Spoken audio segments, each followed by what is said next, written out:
오늘 함께 우리가 읽은 이 스가랴 1장 7절부터 21절까지의 말씀에는 두 가지 이 환상이 나옵니다.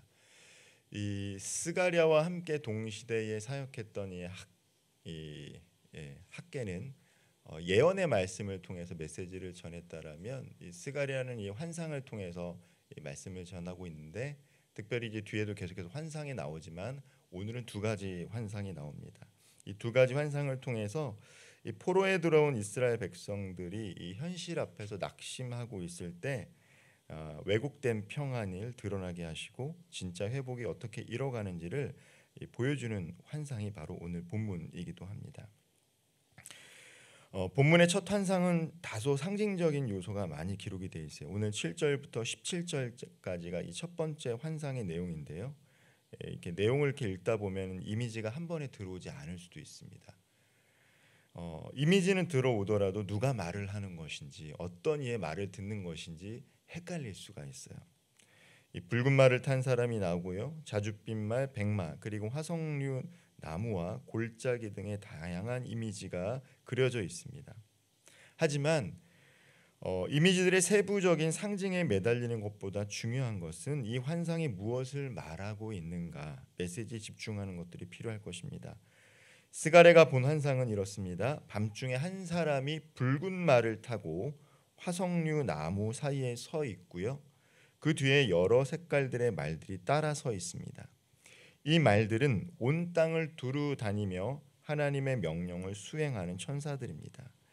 이 페르시아가 당시에 이 120구역으로 나뉘어서 각 지방마다 행정구역을 세웠고, 땅이 워낙 넓기 때문에 특별히 황제에게 보고하던 사람들이 있었을 것이 아닙니까? 그 이미지를 빌려서 스가랴는 지금 이 붉은 말과 자줏빛 말과 백마를 탄 여러 이 전령들을 묘사하고 있는 것이죠. 하나님에게 그 각처에 있는 소식을 전하는 이 천사들이 바로 이 말을 탄 천사들입니다. 이들은 온 땅을 두루다니며 하나님의 명령을 수행하는 천사들이고요, 그들이 돌아와 보고한 내용은 8절 말씀에 기록된 것처럼 온 땅이 평안하고 조용하더이다. 이게 보고의 내용이에요. 함께 이렇게 쭉 돌아다니고 보고 오니까 온 땅이 평안하고 조용합니다. 이 말이 겉으로 보기에는 좋은 소식처럼 들립니다. 평안하고 조용하니까 좋은 말을 전한 것이 아닐까라고 생각할 수 있겠죠. 그러나 문제는 그 평안이 하나님께서 주신 참된 평강이 아니라는 거예요. 이 평온함, 이 평강은 하나님의 백성인 이스라엘이 고통받는 가운데 이방 민족들이 누리고 있는 평온함이었어요. 그러니까 하나님의 백성은 고통을 받는데 이방 민족은 평온하다라는 것이죠. 예레미야 선지자도 말했습니다. 평강이 없다 하면서도 평강하다라는 것은 거짓 평강이다라고 이야기했던 것이죠. 이 하나님의 천사는 이 거짓된 질서와 평강을 보고 통탄해요. 평온하고 조용하다라고 하면 기쁘기 때문에 하나님을 찬양해야 되는데 이 천사는 그렇게 하지 않아요. 하나님 앞에 탄식합니다. 12절 말씀 제가 한번 읽어보겠습니다. 여호와의 천사가 대답하여 이르되 만군의 여호와여, 여호와께서 언제까지 예루살렘과 유다 성읍들을 불쌍히 여기지 아니하시려 하나이까? 이를 노하신 지 70년이 되었나이다 하매. 이는 하나님을 향한 절규이자 하나님의 약속을 기억하고 부르짖는 기도입니다. 그러니까 하나님 기억하라는 것이죠. 평안한 것 같지만 여전히 하나님의 백성은 포로로 귀환해서 고통 가운데 있다라는 것을 이야기하고 있어요. 아직 성전이 재건되지도 못하고 있는 상황입니다. 천사는 하나님의 뜻이 어디 있는지를 알고 있기에 이 현실이 하나님의 의도와 다르다는 사실을 탄식하며 말하고 있는 것입니다. 그리고 하나님께서는 이 기도에 응답하십니다. 14절에서는요, 하나님께서 예루살렘을 위하여 질투하고 계신다라고 이야기하고 계세요. 그리고 15절에서는 안일한 여러 나라들 때문에 진노한다라고 이야기하고 있습니다. 평안하고 평강하지만 그 나라들 때문에 하나님께서도 여전히 진노하고 계시다라고 응답하고 계십니다. 여기서 우리가 질투라는 것은 인간의 시기심, 생각할 수 있지만 여기서 말하는 질투는 하나님께서 사랑하는 백성이 멸시당하는 것을 보고 불러일으키는 이 거룩한 분냄과 열정을 의미합니다. 하나님은 당신의 백성을 너무나도 사랑하시기에 그들을 무너뜨린 이방 민족들의 교만을 그냥 두지 않으세요. 이어서 하나님은 스가랴를 통해서 이 회복의 메시지를 전해주고 있습니다. 16절 말씀입니다. 그러므로 여호와가 이처럼 말하노라. 내가 불쌍히 여김으로 예루살렘에 돌아왔은즉 내 집이 그 가운데 건축되리니 예루살렘 위에 먹줄이 쳐진지라 만군의 여호와의 말이니라.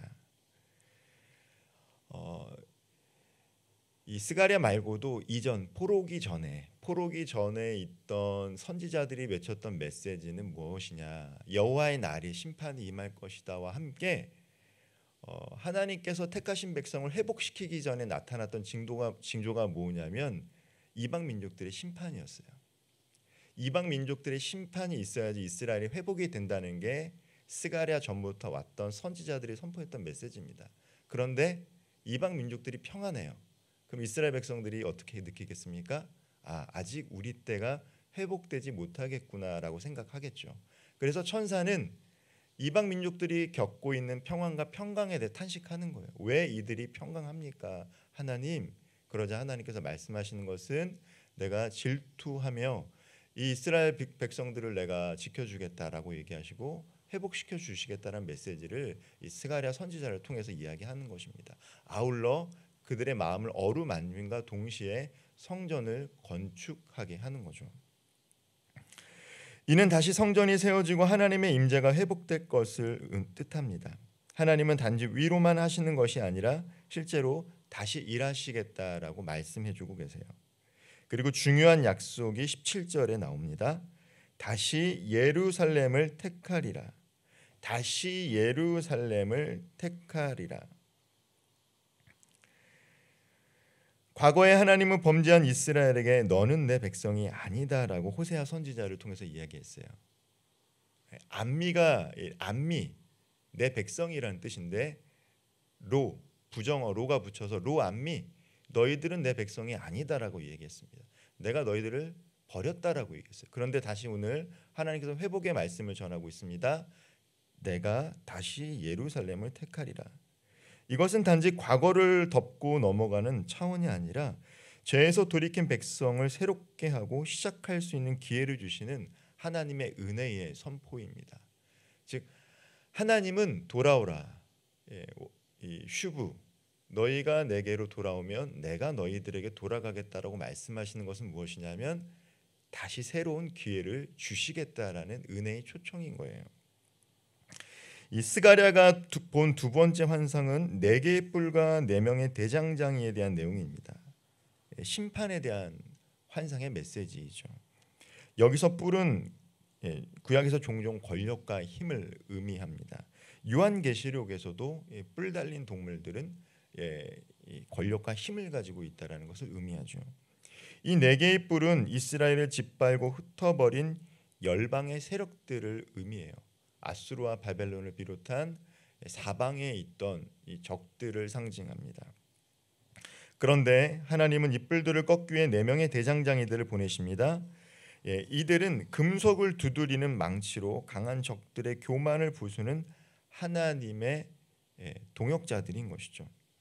하나님께서는 불의한 세력들을 결코 오래 두시지 않으시며 그들의 권세가 무너지게 하실 계획을 갖고 계시다라는 것을 스가랴는 환상을 통해서 이스라엘 백성들에게 전하고 있습니다. 우리가 눈여겨 보아야 할 것은 하나님이 거대한 힘과 권세에 대항하기 위해서 대장장이를 사용했다라는 거예요. 대장장이, 평범한 사람들을 하나님의 동역자로 사용하셔서 열방을 치셨다라는 것이죠. 그리고 이것이 바로 하나님이 일하시는 방식임을 알 수 있습니다. 하나님은 지극히 약하고 연약한 자들을 통해서 일하신다라는 것이죠. 왜냐하면 하나님이 강하시기 때문입니다. 하나님은 크고 위대한 자들보다 작고 연약해 보이지만 하나님의 뜻에 순종하는 사람들을 통해서 일하시고 세상을 바꿔 오셨습니다. 이것은 단지 환상 속 이미지로 끝나는 것이 아니라 골고다 언덕 위 십자가에서 가장 극명하게 드러납니다. 하나님께서는 십자가라는 인간의 보기에 치욕스럽고 연약해 보이는 도구를 통해서 인류를 구원하신 것이죠.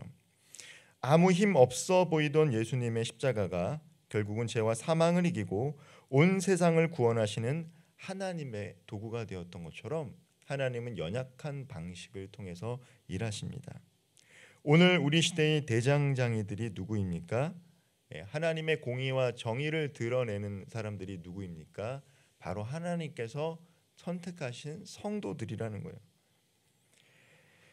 억압하는 자들의 방식과 논리를 거절하고 하나님의 말씀에 그 뜻을 따라가며 살아가는 자들이 바로 오늘 스가랴 환상에 본 대장장이들처럼 하나님은 성도들이 하나님의 공의와 정의를 이뤄가는 삶을 살아가기를 원하세요. 사랑하는 성도 여러분, 오늘 본문을 통해 하나님은 분명한 두 가지 메시지를 저희들에게 주고 계십니다. 첫째는 이 거짓된 평안함에 속지 말라라는 것이죠. 하나님의 백성이 눌리고 있는데 세상이 평안해 보이는 것은 진짜 평안이 아니라는 거예요. 하나님은 반드시 그러한 왜곡된 질서를 바로잡으시고 하나님의 공의로 세상을 다시 회복시키실 것을 믿으시기를 바랍니다. 두 번째로 하나님은 여전히 우리를 택하시며 다시 세우시겠다라고 약속하고 계시는 거예요. 이 메시지는 당시 포로 귀환 후 돌아왔던 유다 사람들에게만 했던 메시지가 아니라 오늘 이 말씀을 읽고 살아가고 있는 우리 모든 성도들에게 하시는 하나님의 말씀입니다. 내가 택한 자들이 나에게로 돌아오면 나는 다시 너희들을 택하고 세우시겠다라고 말씀하셨어요. 무너졌던 성전이 다시 세워질 것이며 흩어졌던 백성이 다시 모일 것이고 외면당했던 하나님의 사람들이 다시 하나님의 사랑을 덧입게 될 것입니다. 그 하나님께서 오늘도 우리 삶의 무너진 영역을 다시 일으키시기를 원하세요. 우리가 먼저 회개하고 주께 돌아설 때 하나님은 다시 은혜를 베푸시며 다시 우리를 택하실 것입니다. 하나님의 택하심을 받은 자로서 삶의 모든 영역이 주님의 은혜로 회복되는 삶을 살아갈 수 있는 저와 우리 모든 성도님들 되기를 주님의 이름으로 축원드립니다. 기도하겠습니다. 사랑과 공의의 하나님, 거짓된 평안이 아닌 주의 참된 평안을 사모하게 하여 주옵소서. 우리의 무너진 마음과 삶의 자리를 다시 세워주시고 하나님의 거룩한 질투와 긍휼이 오늘 우리에게도 임하기를 간구합니다. 작고 연약한 우리를 주의 대장장이로 사용하시어 주의 공의를 이루는 복된 삶을 살아가게 하시고 오늘도 우리를 택하시고 우리의 삶의 장막을 회복시켜 주시는 하나님만을 찬양하며 살아가게 하여 주옵소서. 예수님의 이름으로 기도하옵나이다. 아멘.